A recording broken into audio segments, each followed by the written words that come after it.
ধ্বংসস্তূপে দাঁড়িয়ে গাজাবাসীর কান্নার আর্তনাদে ভারী হয়ে উঠেছে আকাশ বাতাস। তবু তাদের পাশে দাঁড়ায়নি কেউ, বাড়ায়নি সাহায্যের হাত।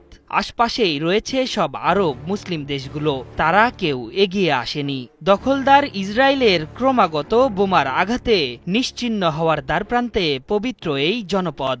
মুসলিম বিশ্বের নেতারা যখন মুখ ফিরিয়ে নিয়েছে, তখন দখলদারদের বিরুদ্ধে বজ্রকণ্ঠে আওয়াজ তুললেন ইসলামী পণ্ডিতরা, যাদের জ্ঞান চর্চা করার কথা শিক্ষা প্রতিষ্ঠানে। ফিলিস্তিনের জন্য তারাই দিলেন লড়াইয়ের ডাক। ফিলিস্তিনের জন্য লড়াইয়ের জন্য সব মুসলিমকে এগিয়ে আসার ফতোয়া দিয়েছেন ইন্টারন্যাশনাল ইউনিয়ন অব মুসলিম স্কলার্সের মহাসচিব আলী আল কারদাঘি।